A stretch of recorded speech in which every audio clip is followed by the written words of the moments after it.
The house doesn't feel abandoned. It feels like it's been waiting. The letter didn't feel like luck. It felt like something misplaced, something meant for someone else. But a week later, Milena was standing in front of a hillside house that didn't quite belong to the world around it. Half buried, silent, and waiting. And Bruno, her German shepherd, was already staring at a wall, like he knew something she didn't. If you were her, would you stay and explore? Or turn back before it's too late? The radiator clicked twice, then went quiet again. Milena Kovac stood at the kitchen sink, her hands resting in a basin of cloudy water that had already cooled. A thin film of soap clung to the surface, barely moving. Outside, late afternoon light pressed weakly through the narrow window, filtered by a layer of dust she hadn't gotten around to wiping. She had been meaning to finish the dishes 20 minutes ago. Instead, she just stood there, listening. The apartment always sounded like that in the middle of the day. Small noises stretched thin, pipes settling, someone upstairs dragging a chair across the floor. The distant hum of traffic that never quite disappeared, even this far from the main road. Behind her, Bruno shifted on the rug. His nails clicked once against the hardwood, then stopped. He didn't bark. He rarely did.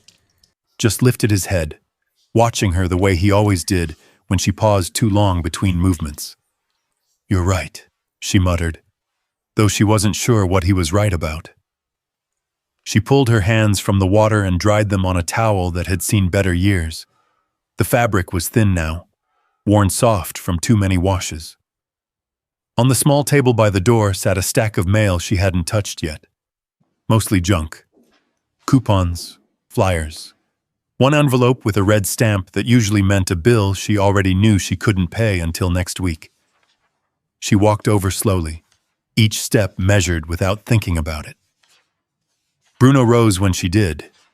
He stretched first, front legs out, back arched, then followed, stopping just behind her left side. Close enough to feel, not close enough to get in the way. Milena flipped through the stack. Paper after paper. Bright colors, bold fonts. Promises she didn't believe anymore. Then she saw it. An envelope that didn't belong. Off-white. Slightly wrinkled, like it had been handled too many times before reaching her. The return address printed in small official lettering. Not a company she recognized. Not local. She almost set it aside. Almost. Something about the weight of it. Or maybe the way the paper felt. Thicker than the rest. Bruno's ears tilted forward. Just a little. She noticed that. "Don't start," she said quietly, though there was no reason for it. She turned the envelope over in her hands. The seal had already begun to peel at one corner, like it had traveled far, like it had taken time to find her. She slid her finger underneath and opened it without sitting down. Didn't feel like something you sat for. The paper inside was folded once, clean, formal, the kind of document that didn't care who read it. Her eyes moved over the words slowly. She had learned to read things like this carefully. Every line, every phrase. It informed her, no greeting, no introduction, that she was listed as next of kin to a property located in a mountainous region of West Virginia. The estate had recently cleared probate. The ownership had been transferred. Her name appeared again. Full name. Spelled correctly. She frowned. A property. She read that part again. Not money. Not an account. Not anything that could be measured quickly. A structure, it said. Not even a house. A structure. She let out a breath she didn't realize she had been holding. "Of course," she murmured. The next lines were worse. Non-residential. Structurally uncertain. No assessed value. She could almost hear the voice behind the words. Flat. Distant. Already done with her before she finished reading. Her fingers tightened slightly on the paper. She kept going. The property had belonged to a relative. She searched the name. Something faint stirred in her memory. A voice from years ago. A mention at a holiday gathering she barely remembered. Someone older. Someone who lived far away. She couldn't place a face. Couldn't place a voice. Just the feeling of a name that had once existed somewhere near her life and then quietly disappeared. The letter ended with instructions. Deadlines. Accept or decline within 60 days. She lowered the paper, looked at the wall for a moment, then at the envelope, then back at the paper again. "This isn't help," she said, more firmly this time. Bruno shifted his weight, stepped closer. His nose hovered near her hand, not touching, just close enough to sense the change in her breathing. She let out a short, dry laugh. "A house," she said, "somewhere in the mountains, that nobody wanted." The words sounded heavier once spoken. She folded the letter once, then again, carefully, though she didn't know why. For a moment, she considered dropping it back onto the table with the rest of the mail, letting it disappear into the same pile of things she would deal with later. Or not at all. That would be the sensible thing. She had enough already. Rent due in 10 days. The refrigerator making that low grinding noise again. The ache in her hands that never fully went away after all those years at the factory. She didn't need a structure in West Virginia. Didn't need another problem with a deadline attached. She turned toward the trash, lifted the envelope slightly, paused. Bruno's ears rose again. Not a sound from him. Just that quiet attention. Milena frowned, glancing down at him. "What?" she asked. He didn't move, just looked at her. Steady. Waiting. She stood there longer than she meant to, the envelope still in her hand, the trash can open. Something about the name on the paper lingered again. Not loud, not urgent, just there. Like a word on the tip of her tongue she couldn't quite say. She lowered her hand slowly, closed the trash can, set the letter back on the table, not with the rest of the mail, off to the side. Separate. "I'll look at it later," she said. But she knew she wouldn't forget it, even as she turned back toward the sink. Even as the radiator clicked again and the apartment settled into its usual quiet. The idea of that place, wherever it was, stayed with her, uninvited, unresolved, and somehow, not entirely unwanted. The letter stayed where she left it, not with the rest of the mail, not thrown away. Just there. Slightly off to the side like something waiting its turn. Milena tried not to look at it the next morning. She made coffee the same way she always did, measured too carefully, watched it drip too slowly, stood by the counter with her arms folded, as if keeping still might keep everything else in place. Bruno sat near the door, not sleeping, just watching. He did that more lately, not in a way that made her uneasy, just aware, like he was paying attention to things she couldn't see. "You're getting old too," she said to him, though his ears lifted slightly at her voice. He stood, walked over, and rested his chin lightly against her thigh. She reached down without thinking, her fingers moving through the thick fur behind his ears. It was coarser than it used to be, a little thinner along the neck. Time didn't skip anything. The coffee was bitter. She drank it anyway. Across the room, the refrigerator let out a long, uneven hum, then clicked sharply, like something inside it had given up halfway through its job. She glanced at it, then away again. Not today. She opened the cabinet. "1 can of soup. Half a bag of rice, 2 slices of bread wrapped too tightly in plastic. She closed it again. Bruno moved back to the rug, curled himself into a tight circle, nose tucked under his tail, but his eyes stayed open. Milena picked up her coat. It still smelled faintly of winter air from the day before. Outside, the hallway was dim, the light at the far end flickering in that slow, irregular way that had been there for months. No one ever fixed it. Or maybe no one complained loud enough. She stepped out, locked the door, then stood there for a moment longer than necessary. Listening. Nothing. Just the building settling into itself. Downstairs, Mrs. Langley's door was open a crack. The sound of a television carried through. Too loud. Voices overlapping in a way that made it hard to follow anything. Milena didn't stop. Didn't need to. The world felt smaller lately. Not physically, but in ways that were harder to name. The grocery store was 3 blocks away.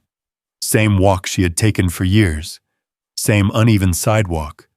Same corner where the light stayed red just long enough to make people impatient. Inside, the air was warmer than it should have been. Too bright. Everything arranged neatly, as if that alone could make it easier to afford. She moved slowly through the aisles, checked prices she already knew, put things back without thinking too much about it. At the register, she counted out exact bills. The cashier didn't look at her. Didn't need to. It was the same every time. On the way back, the wind picked up just enough to make her pull her coat tighter around her shoulders. When she reached her building, she paused again. Not long, just enough to notice how quiet it was. Inside, Bruno met her at the door. Not excited, not restless, just present. She set the groceries down and exhaled slowly, like she had been holding something in her chest without realizing it. The apartment felt smaller than it had the day before. Or maybe she was just noticing it more. She unpacked the food, one item at a time, careful, deliberate. When she finished, her eyes drifted to the table. The letter hadn't moved. Of course it hadn't. But it felt like it had. Like it had shifted slightly in the room without anyone touching it. She walked over, picked it up again. The paper felt different today, heavier. Or maybe she was just more aware of it. Bruno stood beside her. Close. Not touching. She unfolded it slowly. Read the same lines again. Non-residential. Structurally uncertain. No assessed value. She let out a quiet breath, then reached for the phone. It took her a moment to find the number. Her daughter's name sat near the top of the list. She stared at it, then pressed call. It rang longer than she expected. Then, "Hey, Mom." The voice was distracted. Background noise. Voices, movement, something clattering. "Are you busy?" Milena asked. "I've got a few minutes. What's up?" Milena hesitated, then said it. "I got a letter. About a property. In West Virginia." A pause. "West Virginia?" Her daughter repeated, like she was trying to place it on a map she didn't care about. "It's something from the family, I think. I don't remember who exactly." Another pause, then a short exhale. "Is it worth anything?" "I don't think so." "Then what's the problem?" Milena shifted her weight, looked at the letter again. "They want me to accept it, or decline it." "Well, decline it," her daughter said quickly. "You don't need that. You've got enough going on." Milena didn't answer right away. Her daughter kept going. "Seriously, Mom, those things are always a mess. Taxes, repairs, whatever else. If it's already falling apart, it's just going to cost you more." I was thinking maybe I could just go see it, Milena said, before she could stop herself. Silence, then. Why? The question wasn't harsh, just flat. Milena opened her mouth, closed it again. I don't know, she said finally. Another pause. Longer this time. Mom, her daughter said, softer now but not warmer. You don't need to do that. It's probably nothing. Just paperwork. Let it go. Let it go. The words settled into the room, heavy, familiar. Milena nodded, even though no one could see her. All right, she said. They talked a little longer, about nothing important. Then the call ended.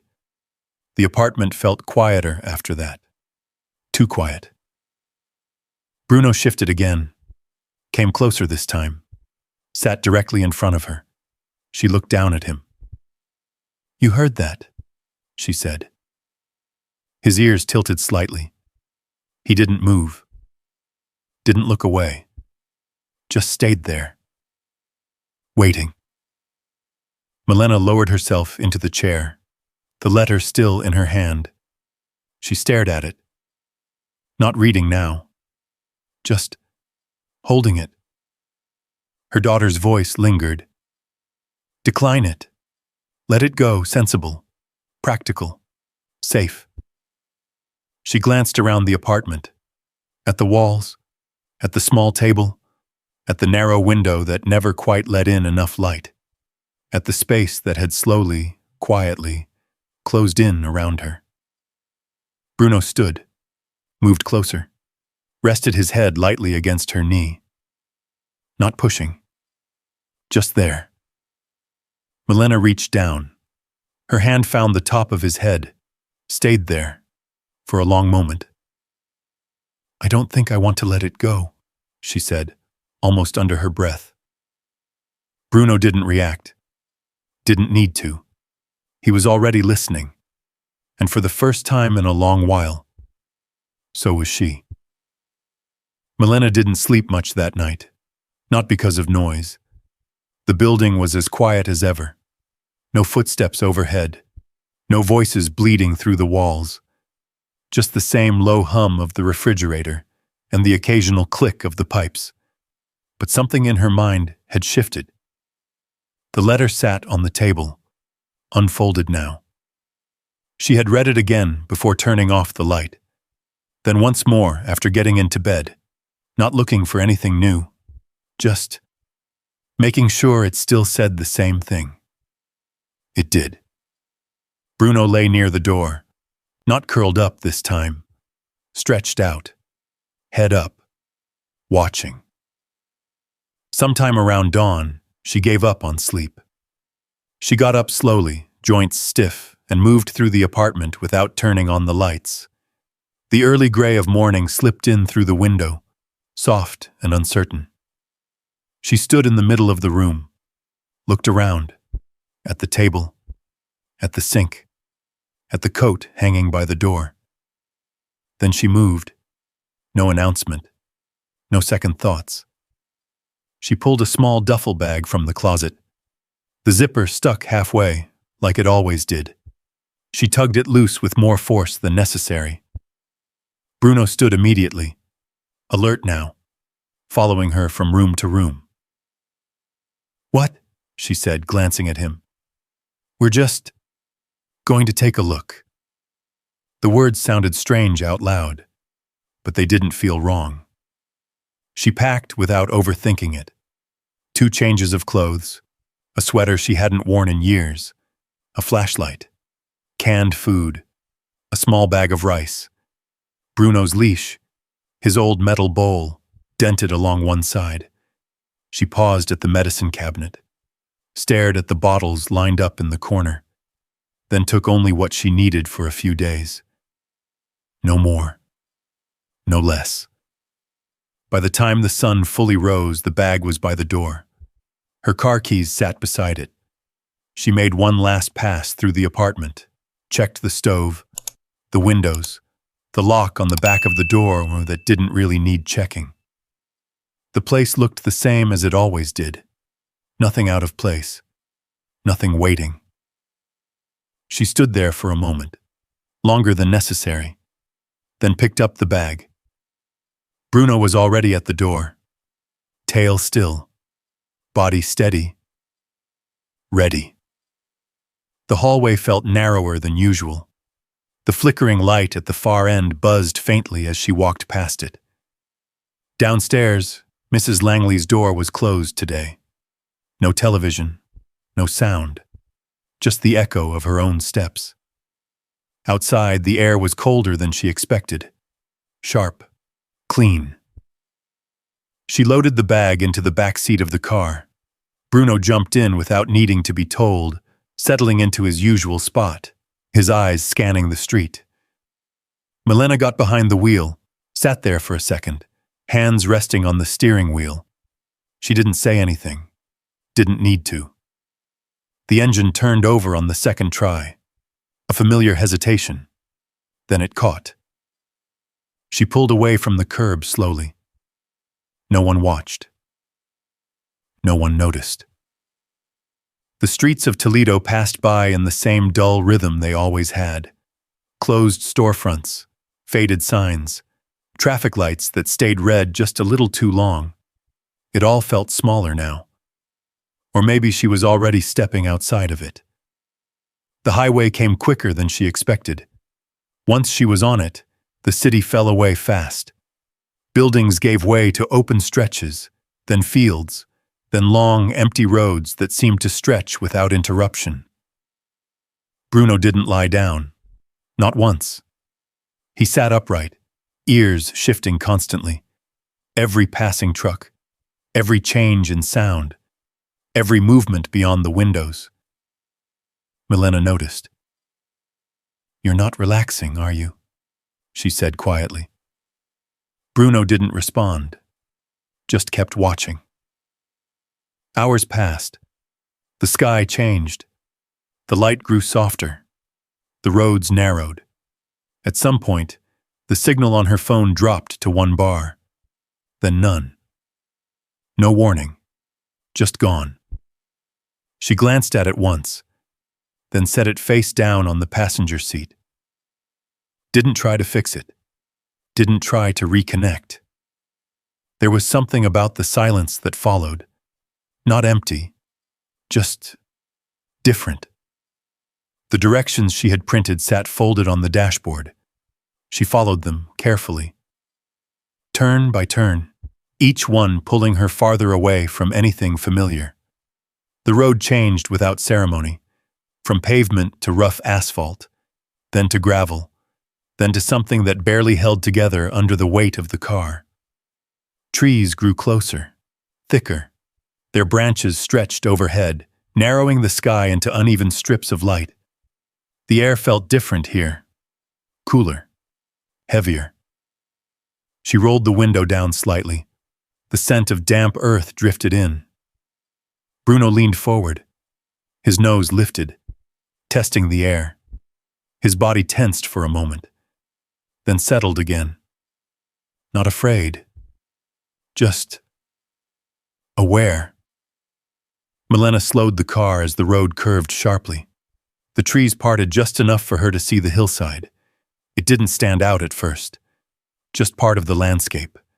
Layers of earth and stone, uneven, quiet. Then, something shifted in the shape of it. A line where there shouldn't be one. A darker edge, a structure that didn't sit on the hill, but seemed to come out of it. She eased her foot off the gas. The car rolled forward slowly. There was no driveway, just a patch of ground worn enough to suggest that someone had stopped there before. A long time ago. She brought the car to a stop, turned off the engine. The silence that followed pressed in immediately.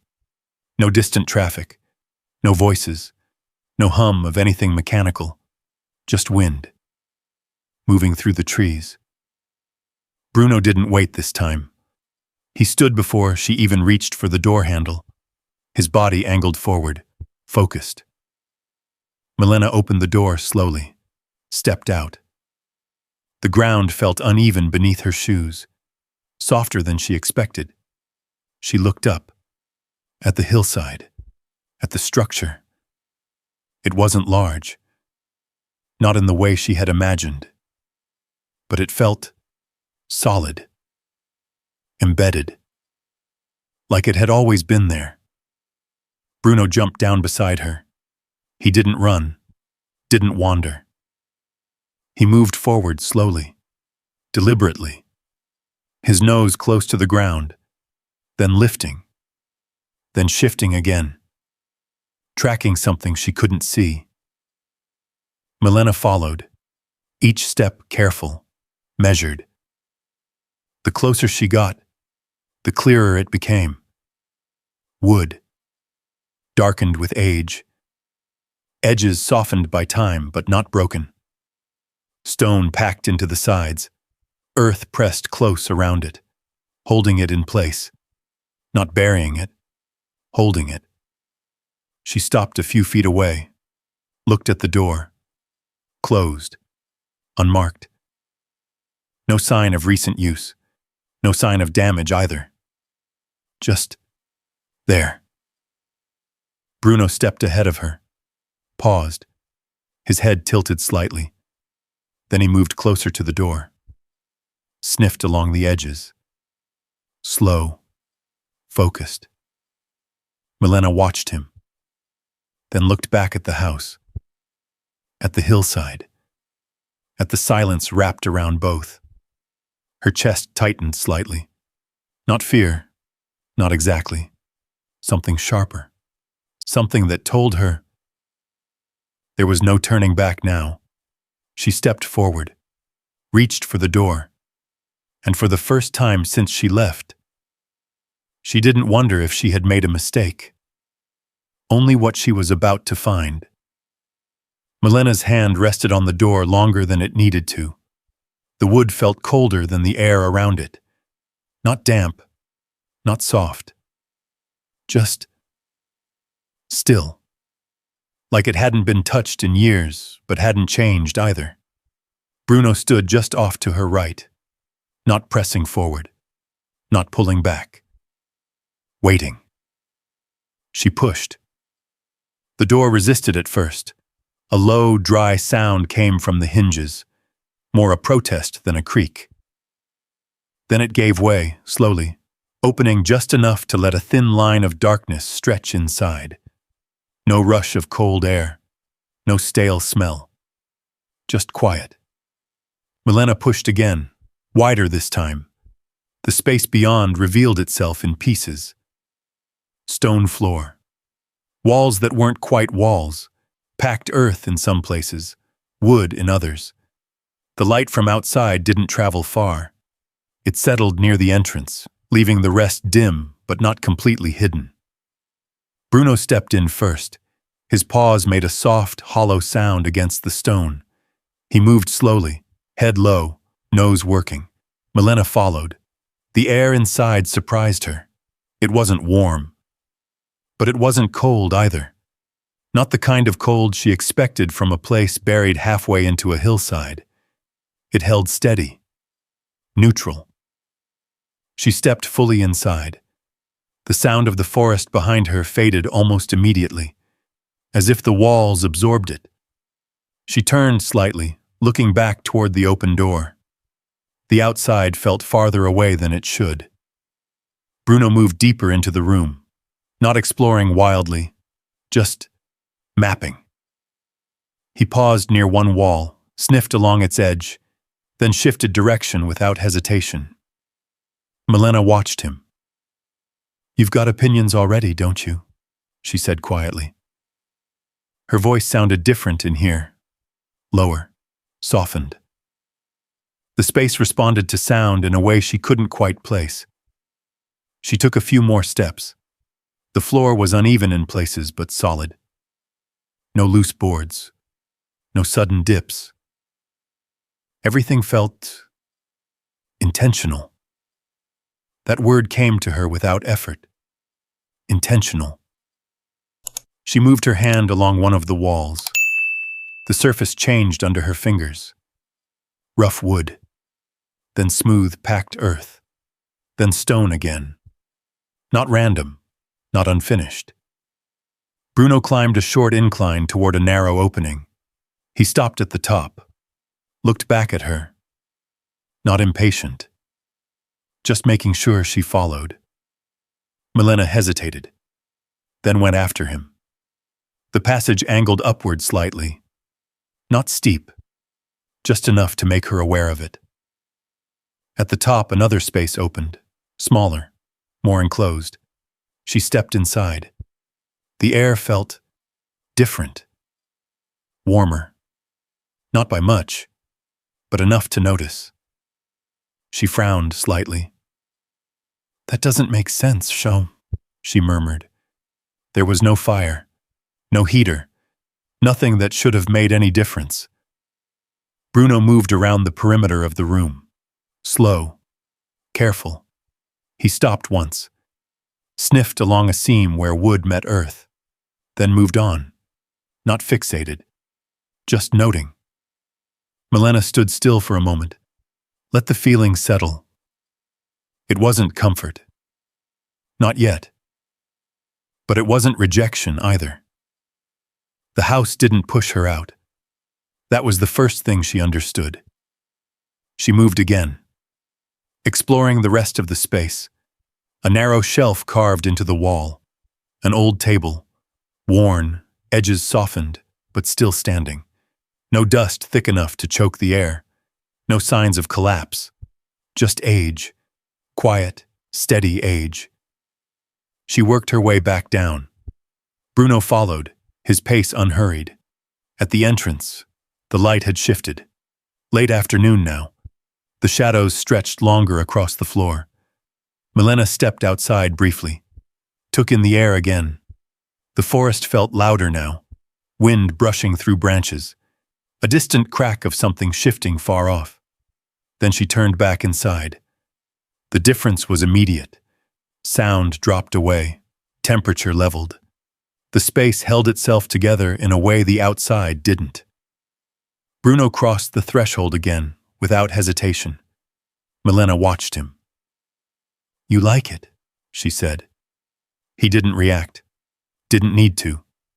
He moved to the center of the lower room and settled down, not curled tight, just resting, alert, but at ease. That told her more than anything else. She walked over to the doorway, closed it halfway, not fully, just enough to break the line between inside and out. The light softened again. The room shifted with it. She stood there for a long moment, listening. Nothing. No hidden movement. No creaks from the hill. No signs of instability. Just stillness. She moved back inside, set her bag down near the wall, opened it slowly, took out a blanket, spread it across the floor. Bruno watched her, his eyes following each movement. When she finished, he stood, walked over, circled once, then lay down on the blanket. Settled. Milena sat beside him, not fully relaxed, but not tense either. She leaned back against the wall. The surface felt firm behind her, grounded. She let out a breath she hadn't realized she was holding. Her eyes moved across the room again, taking in the shapes, the lines, the way everything connected without drawing attention to itself. This place wasn't falling apart. It wasn't waiting to collapse. It was holding its shape, holding its air, holding its silence. She closed her eyes briefly, just for a second, then opened them again. The light had shifted again, even softer now. Evening coming in. "We'll stay tonight," she said quietly. The words didn't feel like a decision, more like something already decided. Bruno didn't move, didn't lift his head. He was already there. And as the last of the daylight faded from the doorway, Milena realized something else. For the first time since she arrived, the house wasn't something she had to figure out. It was something she had to learn to listen to. Morning came quietly, not with light flooding in, but with a slow shift in the air. Milena opened her eyes before she moved. For a moment, she didn't remember where she was. Then the stone beneath her hand grounded her again. The hillside. The house. Bruno. He was already awake. Not standing. Not pacing. Just sitting a few feet away, facing the upper passage. Still. Watching. "How long have you been up?" she asked softly. His ears flicked once. Nothing else. She pushed herself up slowly, joints stiff from sleeping on the floor. The blanket had kept some of the chill away, but not all of it. Still, she wasn't cold, not the way she expected. She looked toward the doorway.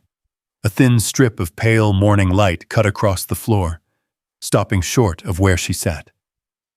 Outside, the ground was white with frost. Inside, her breath didn't fog. That caught her attention. She stood, moved toward the door, and stepped outside. The cold hit immediately, sharp, clean. It slipped through her coat and into her bones in seconds. She inhaled once, sharply, then stepped back inside. The difference was instant. Not warmth, but balance. Like the air inside refused to follow the rules of the air outside. She closed the door halfway again, stood there for a moment, then turned. Bruno had moved. He was at the base of the narrow passage now, looking up, waiting. Milena watched him. "You've already decided something," she said. He didn't look back. She sighed softly and followed. The incline felt easier this time, familiar already. At the top, the smaller room held the same quiet as the night before. But now, with morning light filtering in from somewhere she couldn't see directly, she noticed more. The walls, the way they curved slightly, not rough, not unfinished, smoothed by hand, deliberately shaped. Bruno moved along the edge again, nose low. He stopped near the same seam she had seen the night before. Wood meeting earth. He sniffed, paused, then let out a low sound.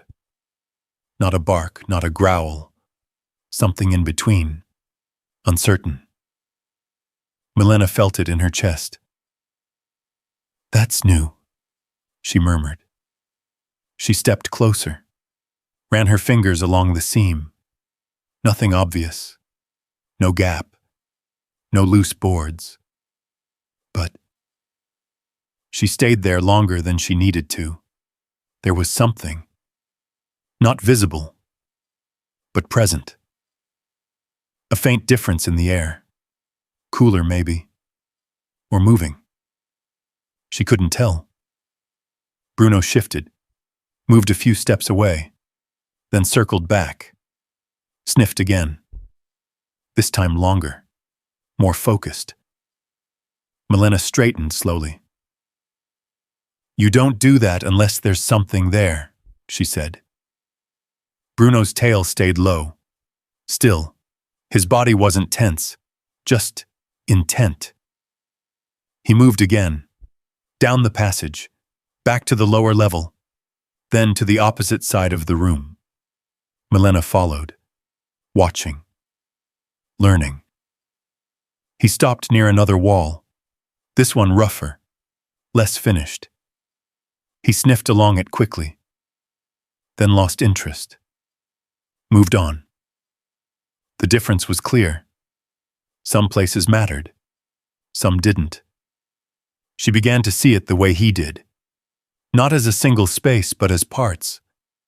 Layers. Some quiet. Some holding something else. She spent the next hour moving through the house the same way, following him, pausing where he paused, ignoring what he ignored. By mid-morning, she noticed the pattern. The upper levels. They held warmth longer. Not strong, not obvious, but steady. The lower level, cooler, but never cold, never matching the air outside. She tested it without thinking, moving up, then down, standing still, letting her body feel the difference. It wasn't imagined. Bruno seemed to understand it already. He spent more time in the upper space, less in the lower. When he lay down, it was always near that seam, the one that didn't look like anything, but felt like something. By midday, hunger pulled her back into routine. She opened a can, heated it slowly on a small portable burner. The smell filled the lower level. Simple, familiar. Bruno ate quickly, then returned to his quiet patrol.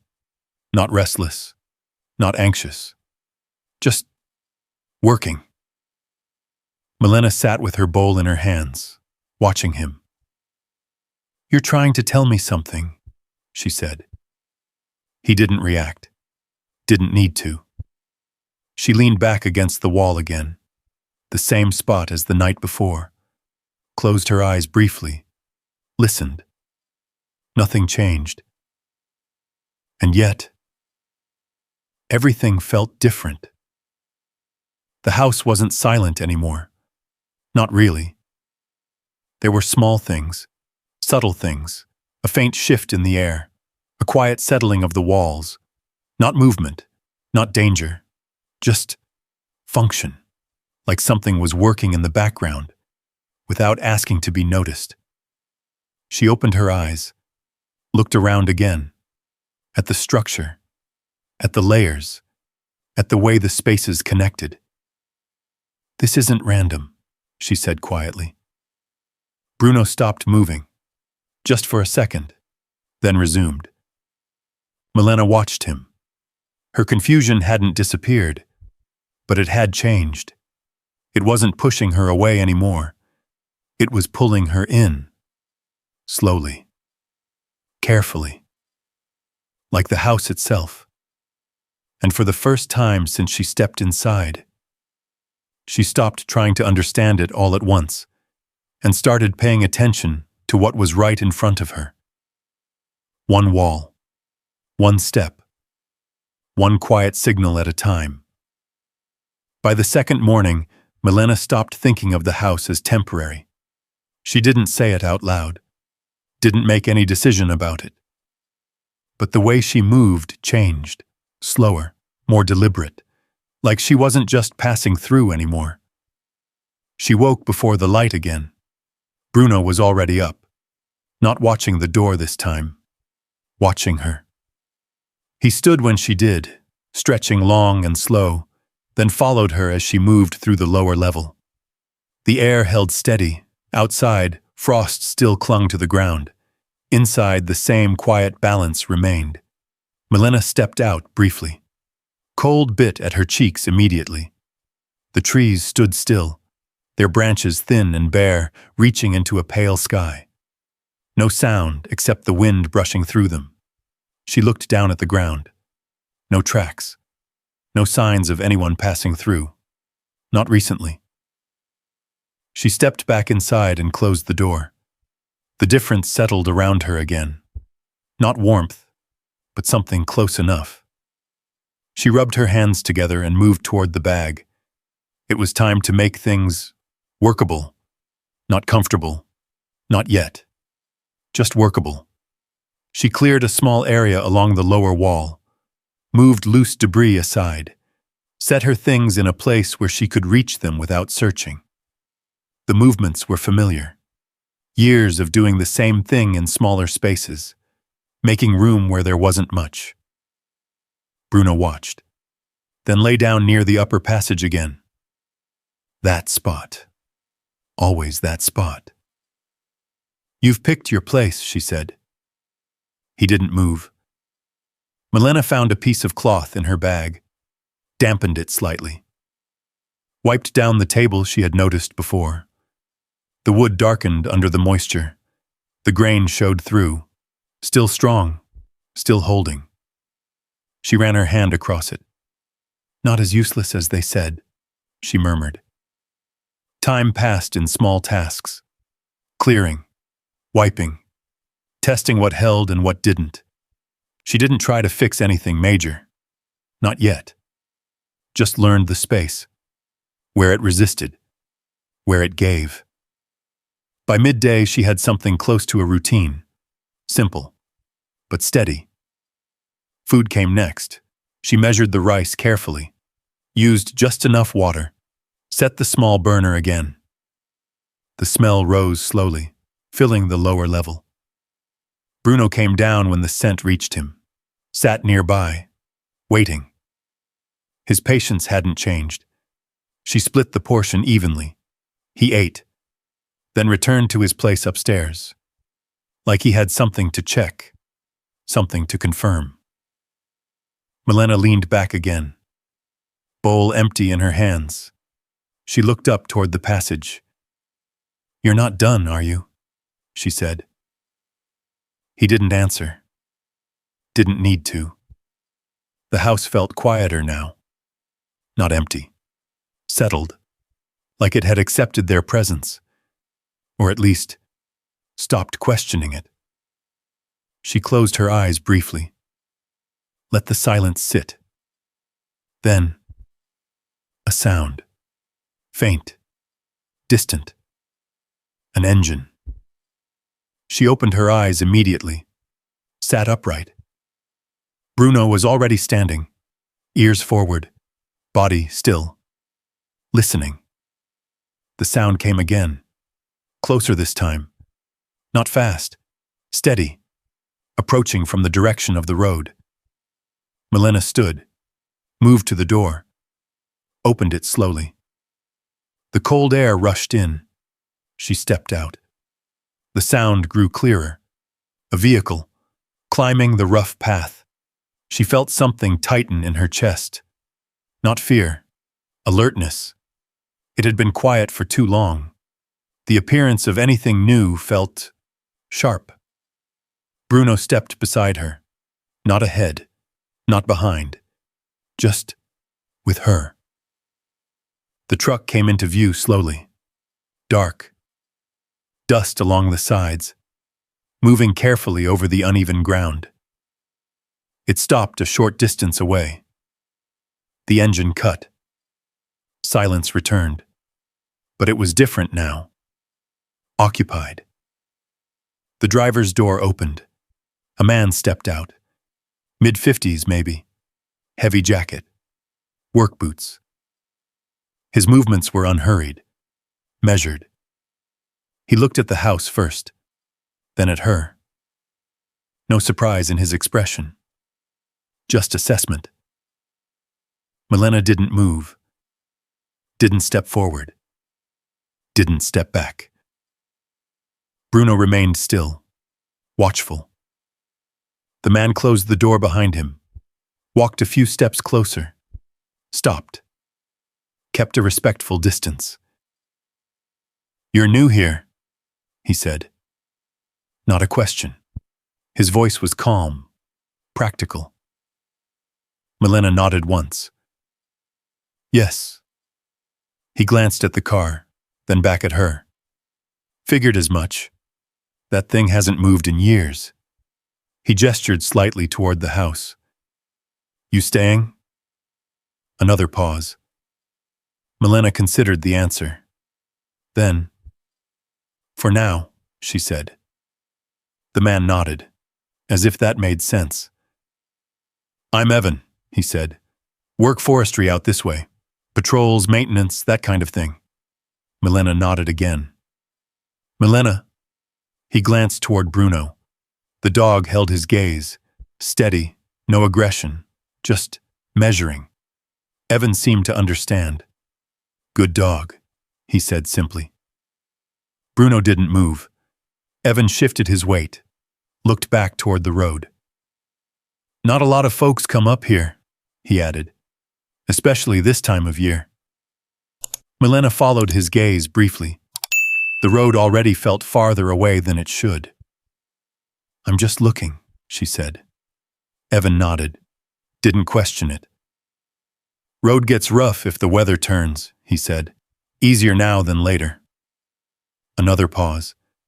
Then he walked back to the truck, reached inside, pulled out a small box, carried it over, set it down a few feet from her.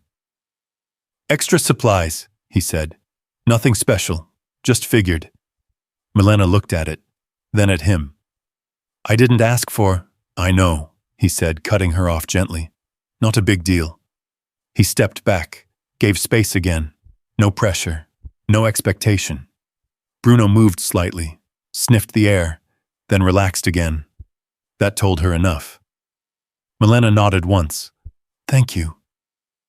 Evan gave a small shrug, turned, walked back to the truck. Before getting in, he looked at the house again. Longer this time. Then at her. "Place has its ways," he said. "Takes time." Then he climbed in, started the engine, and drove off the way he came. The sound faded quickly. The silence returned. But it didn't feel empty anymore. Milena stood there for a moment longer, then stepped forward, picked up the box, carried it inside. Bruno followed. Back to his place. Back to watching. Milena set the box down, opened it. Potatoes, a few cans. Basic things. Useful things. She exhaled slowly. Not relief, not exactly, but something close. She looked around the room again, at the walls, at the space she had begun to understand, then up toward the upper level, where Bruno had already settled again. The house didn't feel temporary anymore, not like a place she would leave tomorrow, or the next day. It felt like something that could hold, if she let it. And for the first time, that didn't feel like a risk. It felt like a possibility. The shift didn't happen all at once. It settled in slowly, like the house itself.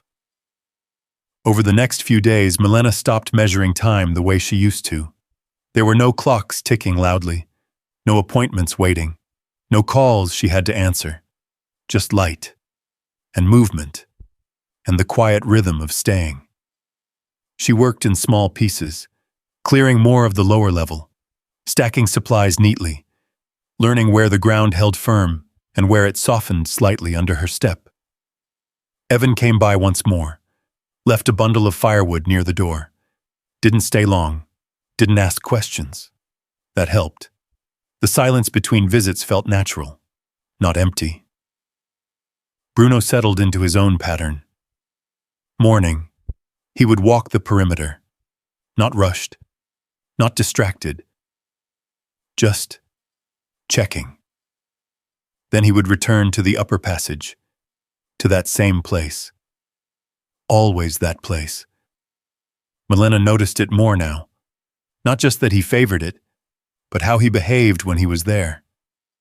Focused, still, listening in a way that didn't involve sound. One afternoon, as the light outside turned dull and gray, something changed. It was subtle at first. Bruno didn't come down for food. That was unusual. She called him once, then again. No response. She set the bowl aside, wiped her hands, and followed the passage up. The air shifted slightly as she climbed. Warmer, steady, familiar now. But something else was there too. Tension. Not in the house, in him. Bruno stood at the wall, not sitting, not lying down, standing. Body angled forward, ears locked. His front paw lifted once, then pressed against the surface. A quiet scratch. He paused, then scratched again. Not aggressive, not frantic, persistent. "Hey." Milena said softly. What is it? He didn't turn, didn't acknowledge her. That wasn't like him. She stepped closer, slow, careful. Bruno. Nothing. Just that low, steady focus. His breathing had changed, slightly quicker, controlled, but present. She reached him, stood beside him, followed his gaze. The wall looked like every other section she had seen. Packed earth, reinforced with wood, smooth in places, worn in others. Nothing obvious, nothing that stood out. But she felt it. A faint movement in the air. So slight it might have been imagination, a whisper of something passing. She placed her hand against the surface. Cold. Then, not cold. She shifted her fingers, pressed lightly. There. A difference. Barely there. But real, she frowned. That's what you're hearing, she murmured. Bruno scratched again. Same spot, same motion, precise. He wasn't guessing. He knew. Milena stepped back, looked around the room, then down the passage, then back again. No tools, nothing designed for this. She moved down quickly, grabbed the small pry bar she had brought from the car, returned just as fast. Bruno hadn't moved. Still there. Still waiting. All right, she said quietly. Let's see. She knelt, ran her fingers along the seam again. Now that she was looking for it, it became clearer. A line, faint, but straight. Not natural. Placed. Deliberate. Her grip tightened around the bar. She hesitated, just for a moment, then pressed it into the edge. The wood resisted, then shifted. A dull crack. Dust loosened. Fell in a thin line along the floor. Bruno stepped back slightly. Not afraid, just making room. She worked slowly, carefully. The panel gave more with each movement, not falling apart. Opening. The sound stayed low, contained, like the house didn't want to disturb itself. Finally, the edge lifted. Just enough. A thin line of darkness appeared behind it. Milena paused, breathing steady, heart not racing, just focused. She widened the gap, pulled the panel back further, and then she saw it. Not a room, not a space, a vertical channel, narrow, lined with wood and stone, running upward and downward. She leaned closer, held her hand near the opening. There it was, clear now, a current of air, warm, moving, not rushing, not forced, just flowing. Bruno stepped forward again, sniffed the edge, then the opening, then sat down, right there, calm, satisfied, like he had been waiting for this. Milena stared into the channel, followed it with her eyes as far as she could. It disappeared into shadow above, continued below, connected to something she couldn't yet see. This wasn't an accident, she said quietly. Her voice felt smaller now, not weak, just aware. She leaned back slowly, looked around the room again. The walls, the shape, the layers she had been noticing. It all shifted. Not random, not worn down. Built. Every part of it. With purpose. Bruno remained where he was. No more scratching. No more tension. Just stillness. The kind that comes after something is found. Milena sat back against the opposite wall, the pry bar still in her hand. She didn't move for a while. Didn't try to open anything further. Didn't rush. She let the moment settle. The air moved quietly through the channel. Soft, steady, alive in a way she hadn't understood before. This place wasn't just holding itself together. It was doing something. Something that worked. Something that continued. Even after all this time. Milena closed her eyes briefly, then opened them again. Looked at Bruno. So, you knew, she said. He lifted his head slightly, met her gaze, then rested it again. The house had given her something. Not an answer, not yet, but a direction. And for the first time since she arrived, she wasn't just staying. She was beginning to uncover something that had been waiting. Not hidden, just patient. Milena didn't sleep much that night. Not from fear, from thinking. The opening in the wall stayed where it was. She hadn't closed it, hadn't tried to cover it back up. It felt wrong to undo something that had taken so long to reveal itself.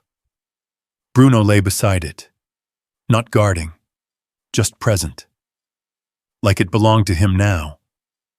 The air that moved through the narrow channel never stopped. It didn't change with the night, didn't weaken, didn't rush. It simply continued. Milena noticed it even when she closed her eyes. That steady, quiet movement. By morning, she knew she wouldn't figure it out alone. She stepped outside just after the light came in, the cold biting sharper than before. The ground was harder now, the frost thicker.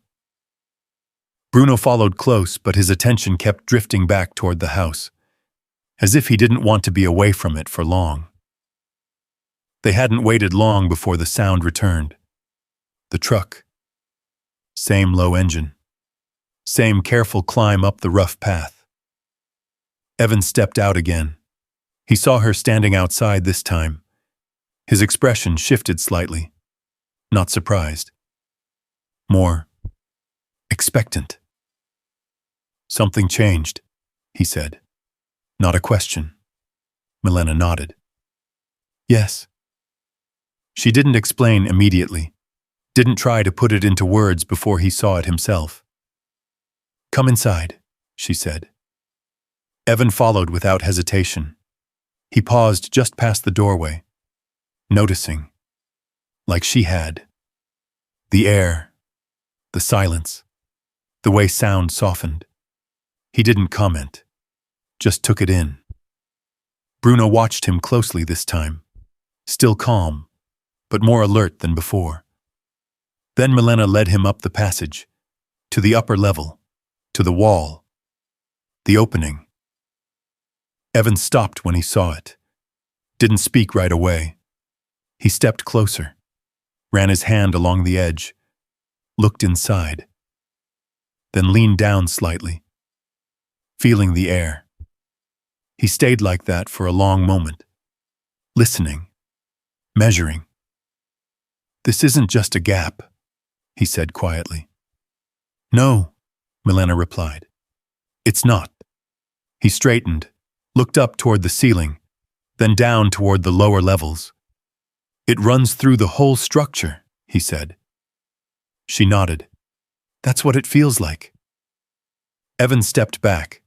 His eyes moved differently now, not scanning, studying. He walked the perimeter of the room, stopped at certain points, pressed his hand against the walls, then moved again. Slowly, piece by piece. Show me everything, he said. Milena did.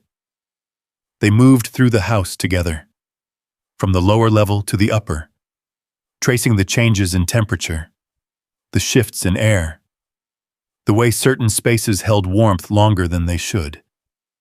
Bruno followed, quiet, watching. At one point, he stopped again near the channel, sat, as if marking it. Evan noticed that too. He found it, he said. Milena glanced at Bruno. Yes. They worked for hours, not forcing anything, just observing, mapping, trying to understand what they were seeing. By mid-afternoon, Evan stopped near the wall again. This wasn't improvised, he said. Milena leaned against the opposite side. No, he pointed toward the channel. That's airflow, he said. Natural movement, heat rising, pulling cooler air from below. He moved his hand upward along the invisible path. Guided, controlled. Milena listened, not fully understanding every word, but understanding enough.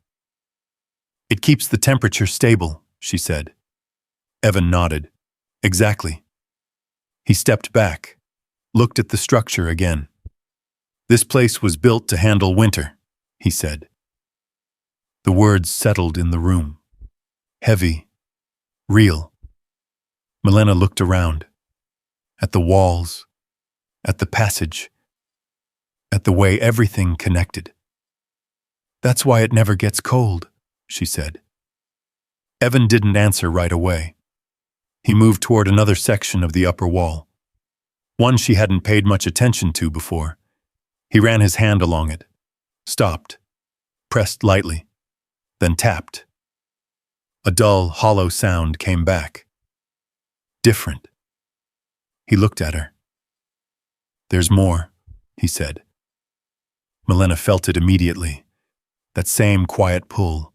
She stepped closer. Bruno was already there, standing beside the spot. Not scratching this time, just waiting. Evan worked carefully, using the same method, same patience. The panel gave way slower this time, but it gave. Behind it, a smaller space, a cavity, dry, protected. Inside sat a metal box, darkened with age, edges worn, but intact. No lock. Just wait. Evan lifted it carefully, set it down on the floor. Milena knelt beside it. Her hands hovered for a moment, then opened it. Inside, papers, wrapped in cloth, preserved, protected from time. She unfolded them slowly. The paper was brittle, but readable. Handwritten notes, diagrams, precise lines, measurements, cross-sections of the structure. Evan leaned in, studied them. His expression changed. This is engineering, he said. Milena turned another page. More notes. More drawings. All connected. All deliberate. Then, a different set of pages. A journal. The handwriting softer. More personal. She read the first line. Then the next. Her voice dropped slightly. She lost them in winter, Milena said quietly. Evan looked up. Milena kept reading. The cold, exposure, no shelter that could hold. She stopped, swallowed, then continued. She built this after, she said. The room felt heavier, not darker, just fuller. Evan sat back slightly, took it in. She didn't want it to happen again, he said. Milena closed the journal slowly. Her hand rested on it. The house around her shifted again, not physically, but in meaning. This wasn't just structure, wasn't just design. It was response, to loss, to failure, to something that had broken once and been rebuilt differently. Bruno lay down beside her, calm, steady, the way he had been since they opened the wall. Milena looked at him, then at the channel, then at the journal. This place wasn't forgotten, she said. Evan shook his head. No. He looked around. Just not understood. The air moved quietly through the structure, unchanged, uninterrupted, doing exactly what it had been built to do after all these years. Milena sat there for a long time, not speaking, not moving, just holding the weight of what she had found, and understanding. This wasn't something she could walk away from anymore, not without knowing it completely. The days that followed felt different, not slower, not faster, just sharper. Milena moved through the house with purpose now. The journal stayed close, folded carefully, handled with respect. She didn't read it all at once, just pieces, a few lines at a time. Enough to understand, enough to feel the weight behind it. Evan came more often, not every day, but enough. They worked through the notes together, matching diagrams to the walls, tracing the airflow, testing what the builder had described decades ago. Every detail aligned, every part of the structure made sense, not modern, but precise.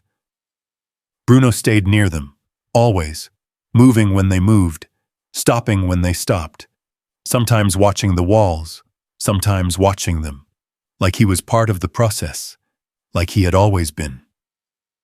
One afternoon, as the sky turned heavy with gray clouds, the quiet broke again, not with an engine this time, but with footsteps.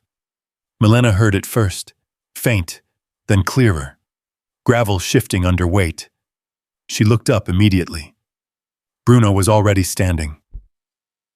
Ears forward, body still. The knock came a moment later, firm, measured. Not loud, but certain. Milena didn't rush. She stood slowly, walked to the door, opened it. Two men stood outside. Different from Evan, different from anyone she had seen here. Clean jackets, clipboards, expressions that didn't belong to the land around them. "Ms. Kovac?" one of them asked. She nodded. He held up a folded paper. "We're with the county," he said. "We need to speak with you about this structure." The word landed heavily. Structure. Not house, not home. She stepped aside. "Come in." They entered cautiously. Not because they were afraid, because they were unfamiliar. Their eyes moved quickly, taking in the walls, the floor, the narrow passage. Judging, not understanding. Bruno stood near Milena's side, still, watchful, but calm. One of the men glanced at him briefly, then back at the space. "We've had reports," the other said. "Concerns about occupancy, safety, zoning compliance." Milena listened, didn't interrupt, didn't react. She had heard tones like this before, flat, detached, already leaning toward a conclusion. "This structure isn't listed as residential," the first man continued. "And from what we can see," he gestured around, "it doesn't meet standard requirements." Milena felt the tension rise. Not panic, not yet, but something close. Evan stepped forward. He had been near the back, quiet, observing. Until now. "It's not standard," he said. "That's the point." The men turned toward him. Recognition flickered. "You're with forestry," one said. Evan nodded. "I've been working with her," he said. "This place isn't what you think it is." The second man frowned slightly. "It's an unregistered structure," he replied. "We're here to determine whether it's safe to remain occupied." Milena stepped in then, her voice steady. "This house holds temperature without external heat," she said. "The walls regulate it. The airflow."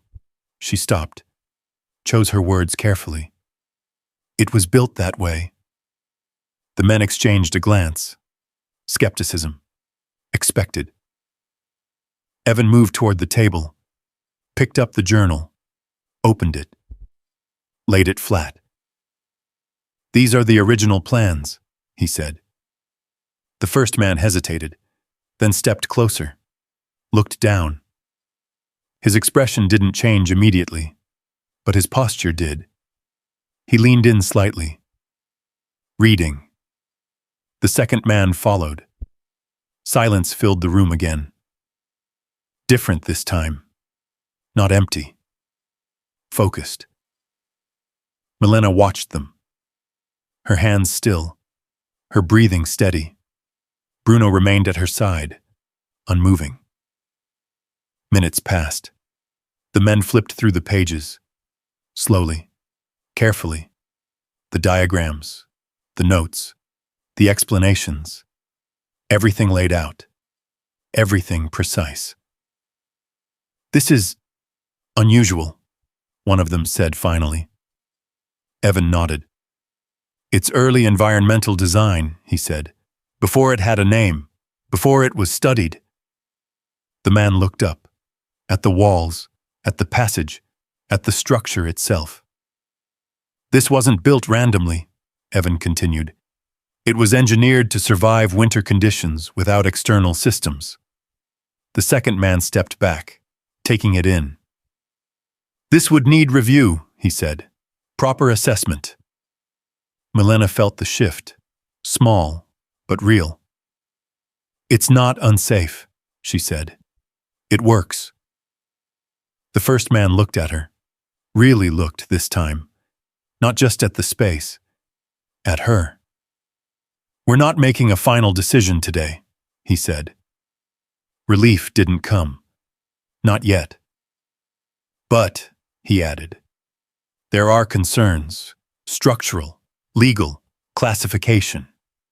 The words came slower now, less certain. "We'll need to file a report, schedule further inspection." Milena nodded. She understood. This wasn't over. Not close. The men gathered their things, closed the journal carefully, set it back where they found it. "We'll be in touch," one of them said. They stepped outside. The cold air rushed in briefly. Then the door closed again. Silence returned. But it wasn't the same. Milena stood there. Still. Bruno leaned lightly against her leg. Grounding.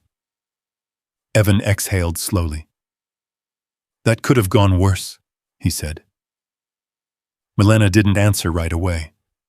Her eyes moved across the room, the walls, the passage, the channel hidden behind the panel. Everything that had revealed itself, everything that still remained. "They'll come back," she said. Evan nodded. "Yes." No reassurance, no false comfort. Just truth. Milena walked to the wall, placed her hand against it, felt the steady warmth, the quiet movement beneath it. The system still working, unchanged, unconcerned with paperwork, or classification, or approval. She closed her eyes for a moment, then opened them again. "They don't understand it yet," she said. Evan stepped beside her. "Not yet." Bruno moved ahead, back toward the upper passage, his pace calm, certain. Milena followed him, slowly, not rushing, not retreating. The house remained what it had always been, steady, patient. But now, the world outside had noticed it, and that changed everything. The waiting was the hardest part. Not the kind of waiting Milena was used to. Not for bills. Not for calls that never came. This was different. It stretched. Quietly. Days passed without news. Then a week. Then another. The house didn't change. It held the same steady balance. Morning frost outside. Still air inside. The channel behind the wall continued its quiet work, uninterrupted, unaffected. Bruno adjusted first. He no longer stood watch at the wall. No more scratching. No more searching. He had found what he needed to find. Now he rested. More often on the upper level, near the seam, near the slow movement of air, sometimes with his head against the wall itself, eyes half closed, at ease. Milena noticed. Of course she did. "You're done working," she said one afternoon. Bruno opened one eye, looked at her, then closed it again. That was answer enough. Evan came and went, less urgent now, more present. He didn't bring as many supplies, didn't need to. They had learned how to manage, how to stretch what they had. Meals became simpler, but fuller. Not in quantity. In meaning. The table they had cleaned became a place they returned to, again and again. Conversations didn't need to fill the space. Silence held just as much. One evening, as the light softened and the shadows lengthened across the upper level, Milena sat with the journal open in her lap. She had read most of it by now. Not quickly, carefully, line by line. She understood the woman behind it. Not her name, not fully, but her intention, her loss, her decision to build something that wouldn't fail again. Milena ran her fingers lightly across the page. She didn't leave this for anyone, she said. Evan, sitting across from her, nodded slowly. No, he said, but someone had to find it. Milena looked around the space, at the walls, at the passage, at the quiet strength of it. Bruno shifted beside her, settled deeper into the floor. They almost took it, she said. Evan didn't answer immediately. He didn't need to. They both knew then. The sound came. A vehicle. Milena looked up. Evan stood. Bruno lifted his head, but didn't rise. Not this time. The truck stopped outside. Doors opened. Voices. Familiar. The same two men. Milena stood, walked to the door, opened it. The cold air brushed past her, but it didn't reach far. "Ms. Kovac," one of them said. His tone had changed, less certain, more measured. "We've completed our initial review." Milena nodded, didn't speak. The man continued. "The structure has been classified under historical and environmental significance." He glanced briefly at the house behind her. "As an early example of passive temperature regulation design." Milena felt the words settle slowly, carefully, not rushing ahead of them. "And?" she asked. The second man stepped forward. "There will be conditions," he said. "Maintenance, preservation, limited modification." Milena waited. "You are permitted to remain," he added. The silence that followed wasn't empty. It was full, heavy, real. Milena didn't smile, didn't react outwardly. But something inside her released. Not tension, something deeper. Something that had been held tight without her realizing it. "Thank you," she said. Simple. Enough. The men nodded. No more explanation. No need. They turned, walked back to their vehicle. The engine started, then faded into the distance. Gone. Milena stood there for a moment longer. the cold air brushing her face. Then she stepped back inside, closed the door. The house settled around her again, steady, unchanged. Bruno didn't move, still resting, still calm. Evan exhaled quietly. "Well," he said. Milena nodded. "Yes." No more words. They didn't need them. Spring came slowly, not all at once. The snow melted in patches, then retreated. The ground softened. The trees shifted. Green returned in small pieces. Inside, the house adjusted. The warmth eased, not gone, balanced, the same system, working in a different season. Milena moved through it with ease now. No hesitation, no second guessing. She knew where to step, where to sit, where the air would feel right. Bruno followed his own rhythm, sleeping longer, walking less. No tension left in him, no searching. One evening, as the sun dipped low and light filtered softly through the upper space, Milena sat at the table. Bruno beside her, Evan across, the air calm, the world outside alive again. "This house is warm," Milena said quietly.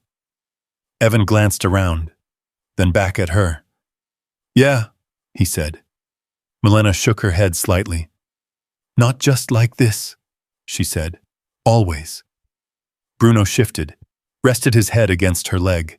She placed her hand on him, familiar, steady. She looked at the wall, at the place he had found, at the channel that never stopped working. "You found it first," she said softly. Bruno didn't move, didn't need to. Milena leaned back slightly. Let the moment settle. The house hadn't changed her life all at once, hadn't rescued her, hadn't given her something new. It had given her something she hadn't realized she had lost. A place that didn't push her forward, didn't close in around her, just held. And in that space, she had learned something quietly, without being told, without being forced. Sometimes, what looks like nothing isn't empty. Sometimes, what's been left behind carries more thought, more care, more understanding than anything new. And sometimes, when you stop trying to leave, you finally find a place that lets you stay. Milena looked around once more, at the walls, at the light, at the quiet life settling into something steady. Then she closed her eyes, not to escape, just to rest.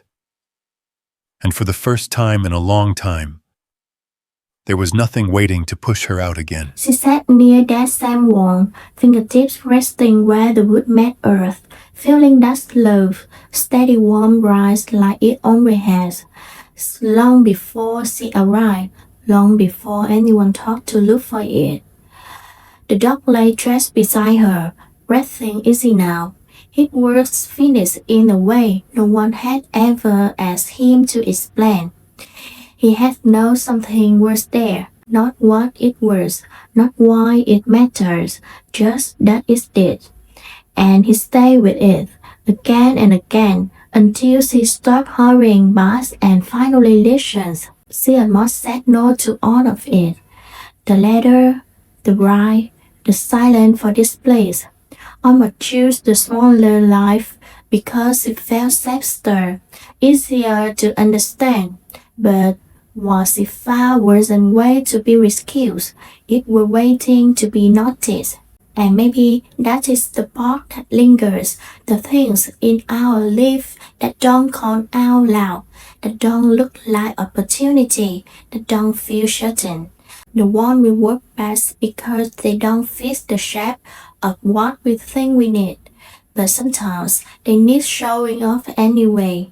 So let me ask you, have you ever had something in your life keep pulling your back quietly the way that one did?